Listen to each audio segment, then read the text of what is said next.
Your debt is not a math problem. It is a motivation problem.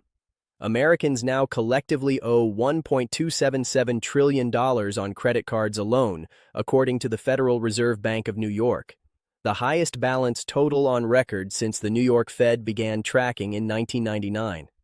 The average cardholder carries a balance of $6,523, with an average interest rate sitting at nearly 21%. At that rate, making only the minimum payment on an average balance does not take a few years to resolve. It takes well over a decade and costs thousands of dollars in interest charges for every year that the approach stays the same. The people who struggle most with debt are not struggling because they lack information about interest rates or repayment strategies. They are struggling because the traditional approach to debt repayment is behaviorally brutal. It asks your brain to do something it is neurologically designed to resist. No spreadsheet resolves that. Here is what is actually happening in your brain when you try to get out of debt the conventional way, because until you understand the mechanism, you will keep solving a behavioral problem with a financial tool and wondering why it stops working. The standard advice runs like this: list your debts, calculate the interest rates, attack the highest rate balance first because that is mathematically optimal, and grind away for years until it is resolved. Financially, that approach, called the debt avalanche, is correct. Behaviorally, it is nearly impossible for most people to sustain for the duration. And the reason comes down to one of the most consistent findings in motivational psychology. Dave Ramsey has articulated this as clearly as anyone. Personal finance is 20% head knowledge and 80% behavior. The math of debt repayment is not the obstacle. Most people already know roughly what they owe and what it is costing them. The behavior is the gap, and sustaining the right behavior over months and years requires a motivational structure that the avalanche method, as mathematically sound as it is, simply does not deliver.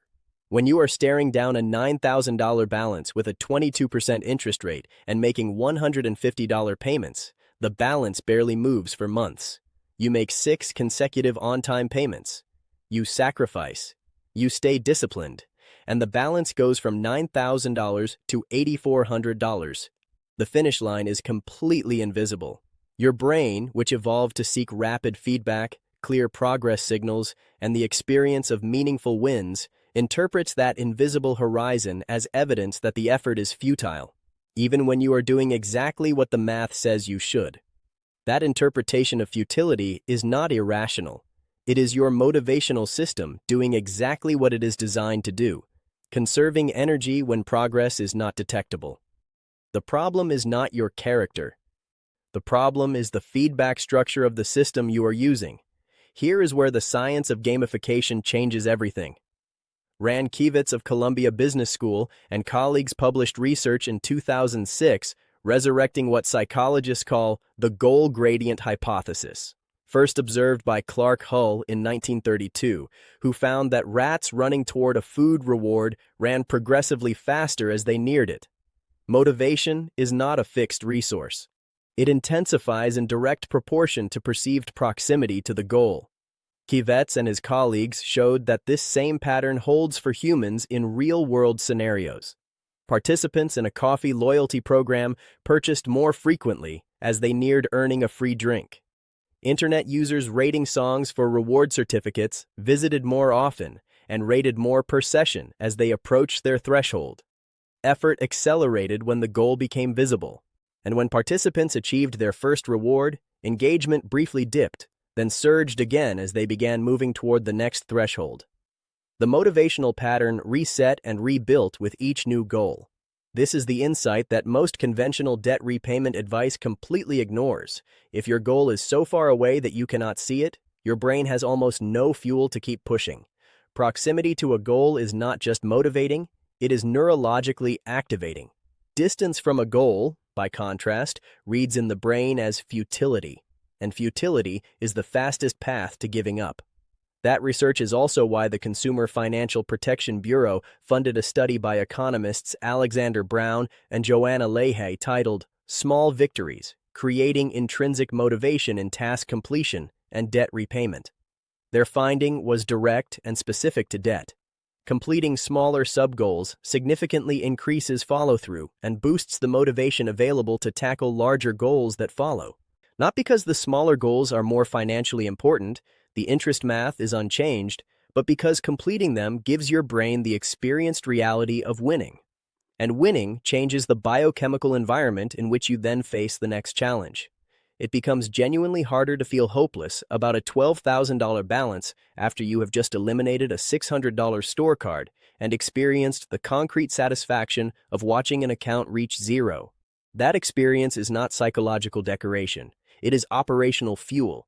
This is precisely what Dave Ramsey's debt snowball method is built on, paying off the smallest balance first, regardless of interest rate.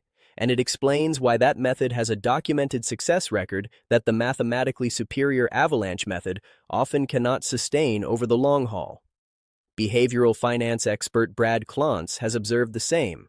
When people feel they are winning, they persist significantly longer.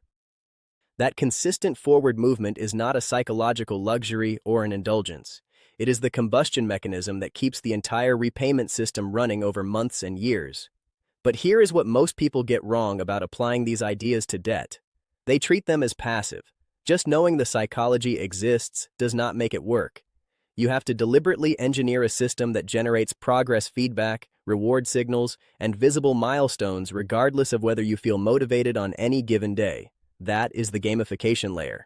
And it does not require special software or a financial coach. It requires 3 deliberately engineered elements: a visible progress system that updates consistently, a reward structure tied to predefined milestones, and a concrete mechanism for making your debt's invisible monthly cost viscerally tangible rather than abstractly understood. Let's talk about each of those. The first element is a visible progress system. Research on the goal gradient effect is consistent. You need to be able to see where you are relative to where you are going. That means a physical or digital tracker you look at regularly, not just a mental note. A whiteboard with each debt listed and a running total you update every payment. A spreadsheet with a bar that fills as you reduce each balance. A printed payoff thermometer on your bathroom mirror. The format matters less than the consistency of exposure. What matters is that your brain receives a clear, updated visual signal that the goal is getting closer and that your actions are producing measurable movement. Progress seen is progress felt, and progress felt is what keeps people going. The goal gradient research shows that even the illusion of early progress, feeling like you have already started, accelerates effort. Writing your current balance as day one of your payoff plan rather than thinking of it as your starting deficit is not a trick. It is a neurological tool. The second element is a milestone reward structure. This is where gamification moves beyond psychology into practical behavior design. Identify specific payoff milestones in advance. The first $500 paid down, the first account closed, the halfway point, the point at which your total interest load drops below a certain threshold, and attach small, predefined, non-debt rewards to each one. A dinner out, a movie night, something that costs real money but is affordable and genuinely enjoyable, agreed upon in advance so there is no guilt about spending it. This matters because of what behavioral neuroscientists call reward prediction error. When your brain anticipates a specific, expected reward, it activates dopamine pathways in advance of actually receiving the reward. The anticipation itself is motivating.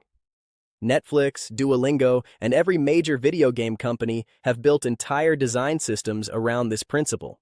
The streak counter, the progress bar hovering 90% full, all of it is engineered anticipation calibrated to keep the brain reaching forward. You can harness the same mechanism for debt repayment by deciding in advance what you will do to celebrate each milestone. The anticipation of the reward is itself motivating. When you know a meaningful, positive experience is waiting on the other side of a specific financial milestone, you push toward that milestone differently than when the only reward is an abstract sense of fiscal responsibility. The third element is a concrete, visceral cost calculator, and this one matters more than most people realize. 60% of American credit card users carry a balance from month to month, according to the Federal Reserve Bank of New York, And a separate report from debt management company Achieve found that 55% of those carrying balances are doing so specifically to cover essential expenses. Many of those people know their debt is expensive in some general sense, but they do not feel it as expensive. There is a significant gap in personal finance between intellectual understanding and visceral, behavioral level awareness. And in that gap, inertia lives. The number 21% APR is abstract. Here is how to make it concrete. Take your current average credit card balance, let's say $6,523, and calculate exactly what you are paying in interest each month. At 21%, that is roughly $114 per month in interest charges alone. $114 that buys you nothing, no experience, no asset, no future. It just evaporates.